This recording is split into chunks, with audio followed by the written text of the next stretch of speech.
எல்லாருக்கும் வணக்கம். Excellent job. இதில் யாரை பாராட்டுறது, யாரை குறை சொல்கிறது அப்படின்னு ஒன்றும் தெரியல.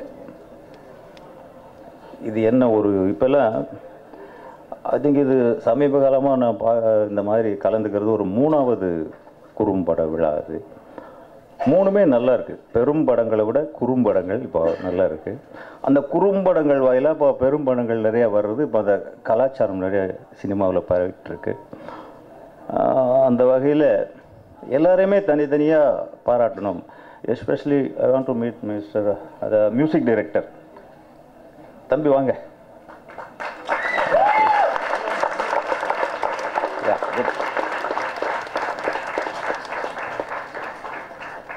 அது இசைங்கிறது நான் இளையராஜா சார் கூட ஒரு 15 படம் பண்ணியிருக்கேன். அந்த வகையில் என்னுடைய அனுபவத்தை வச்சு சொல்லும்போது இசை மற்றவங்களாம் நடிப்பாங்க, எல்லா வேலைகளும் தெரியும். பட் இசை வந்து சவுண்ட்லேயே நம்மளை கவர் பண்ணணும். அதில் அவருடைய ஜாப் தனியாக தெரியுது. எனக்கு வந்து உண்மையிலேயே ஓவர் ஆக்டிங்காக பேச தெரியாது, பொய் சொல்ல தெரியாது. என்ன பார்த்தோம், நான் ஒரு பாமரன். மனசில் பட்டது அப்படியே சொல்லி தான் எனக்கு பழக்கம். இந்த தம்பி இவ்வளவு நல்லா நடிக்கும் அப்படின்னு எனக்கு தெரியாது. ஆதித்யா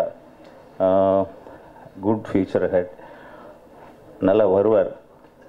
அது எல்லோரும் பயன்படுத்திக்கணும்னு சொன்னாங்க. பட் அது டைரக்டரோடைய கற்பனை அப்படி சொல்ல முடியாது. ரித்தீஷ் சார் சொன்னார் எந்த டைரக்டராக எல்லாருமே பயன்படுத்திக்கலாம் அப்படின்னு. பட் அது புதுமுகங்கள் அப்படிங்கிறது வந்து எல்லா டைரக்டர்கள் மனசுலையும் அப்படி பதிகிறதில்லை. ரொம்ப டைரக்டர்கள் இன்றைக்கி புதுமுகங்களை வச்சு படம் பண்ண பயப்படுறாங்க.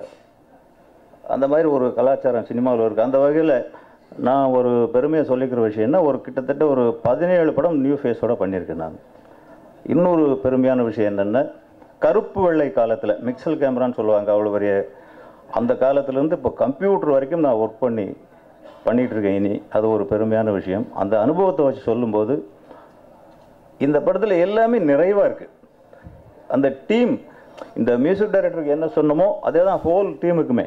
ஒவ்வொருத்தரையும் தனித்தனியாக கூப்பிட்டோம்னா லேட் ஆகும்னு சொல்லிட்டு இது அப்படியே மைண்டில் சுற்றிக்கிட்டே இருக்குது. அந்த இசையினுடைய இது ஒரு சாங்கு தான் இருந்தது. ஒன்று தானே பாட்டு, 2 நல்லா இருக்குது. எக்ஸலண்ட்டாக பண்ணியிருக்கார். தேவையில்லாத சப்தங்கள் இல்லாமல் காதில் ரீங்காரம் பண்ணிக்கிட்டே இருக்குது அந்த சாங்கு. இப்போ கொஞ்ச நாளைக்கு முன்னாடி ஒரு குறும்படம் இதே மாதிரி ஒரு படத்துக்கு கூப்பிட்டுருந்தாங்க. போனேன். ஃபோட்டோகிராஃபி நல்லா இருந்தது, எடிட்டிங் நல்லா இருந்தது, டைரெக்ஷன் நல்லா இருந்தது, பர்ஃபார்மன்ஸ் நல்லா இருந்தது. டோட்டலாக படம் நல்லா இல்லைன்னு சொல்ல முடியாது, ஒரு கோர்வையாக இல்லை. தனித்தனியாக நம்மளை அட்ராக்ட் பண்ண மாதிரி மொத்தத்தில் படம் அட்ராக்ட் பண்ணல. அது அங்கேயே நான் ஸ்டேஜில் சொல்லிட்டு தான் வந்தேன். அதான் சொன்னேன், எனக்கு யதார்த்தமாக பேசி தான் பழக்கம். இது ஒரு நிறைவாக இருக்குது. இதுவே ஒரு முழு படமாக எடுக்கிறதுக்கு எல்லா தகுதியும் இந்த கதைக்கே இருக்குது. இதையே முழு படமாக அவங்க எடுக்கலாம். அவங்கக்கிட்ட எல்லா வசதிகளும் இருக்கிறதுனால இனி ஒன்று தேடி இன்னொன்று போகிறத விட இந்த படத்தையே ஒரு முழு படமாக எடுக்கலாம். கொஞ்சம் சோகம் அதிகமாக இருக்குது. அதை கொஞ்சம் குறைச்சி டைரக்டர் பண்ணாருன்னா, எங்கே இருக்கார் டைரக்டர்? இது ஒரு டைரக்டர் ஆனால் இதுவே ஒரு இதாக எக்ஸலண்ட் டெக்னாலஜி ஹேண்டில் பண்ணியிருக்கீங்க. ஃப்ரேமிங், கட்டிங், கலரிங் எல்லாமே ரொம்ப நல்லா இருக்குது. இது ஒரு முதல் படத்தில் அப்படி எதிர்பார்க்க முடியாதே. ஒர்க் பண்ணிங்களா? இல்லை. அப்போ உங்ககிட்ட நான் ஒர்க் பண்ணுறேன். இப்போ எக்ஸலண்ட். நல்லா இருக்குது, நல்லா இருக்குது தம்பி. அது வந்து ஒரு எக்ஸலண்ட்டு செலவும் தெரியல. உங்கள் ஃப்ரேமிங்கும் உங்களுடைய டெக்னாலஜியும் தான் இந்த படத்தை இவ்வளோ நல்லா பேச வச்சுருக்கு. அவங்க ஒர்க் பண்ணிகிட்ருக்கீங்களா? ஓகே, குட், எக்ஸலண்ட், நல்லா இருக்குது. டோட்டலி டைரக்டர் தான் ஒரு படம். அதில் வர்ற ஒவ்வொரு சின்ன சின்ன ஐடியாக்களாகட்டும், சின்ன சின்ன அசைவுகளாகட்டும், அது எல்லாமே டைரக்டருக்கு தான் சொந்தம். மற்றவங்க எல்லாமே அதுக்கு அப்புறம் தான் அதுக்குள்ளே இருக்காங்க. தனித்தனி திறமைகள் இருக்குது. அதை ஒன்று சேர்த்து இந்த சின்ன வயசில் ஒரு பெரிய படம் தான். அது ரொம்ப பெரிய படம். டெக்னிக்கலாகட்டும், மியூசிக்கலாகட்டும், எல்லாத்தையும் ஒன்றா சேர்க்குறது ரொம்ப பெரிய விஷயம். இது ஒரு டைரக்டருடைய கருவில் எதை அவன் ஜனிக்கிறானோ அதை ஒவ்வொருத்தரும் கொஞ்சம் கொஞ்சமாக கெடுப்பாங்க.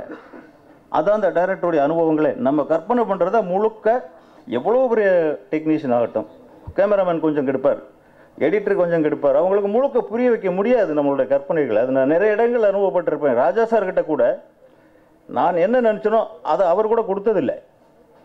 ஆனால் வேறு மாதிரி அதை விட பெட்டராக ஒன்று கொடுப்பார். எப்படி ஆனாலும் எனக்கு தோல்வி தான். இதையெல்லாம் மீறி இந்த சின்ன வயசில் இப்படி எல்லா புது கலைஞர்களாக வச்சு ஒன்று சேர்த்து இவ்வளோ ஒரு நல்ல படமாக கொடுத்துருக்கீங்க. இங்கே இருக்கிறவங்க யாருமே சாதாரண ஆளுங்க கிடையாது. எல்லாரும் கைதட்ட வச்சுருக்கீங்க. உண்மையிலே பிரமிப்பான படம். இந்த ஒரு சொல்கிறதுக்கான ஒரு சந்தர்ப்பத்தை கொடுத்ததுக்கு நான் தான் உங்களுக்கு நன்றி சொல்லணும். வணக்கம்.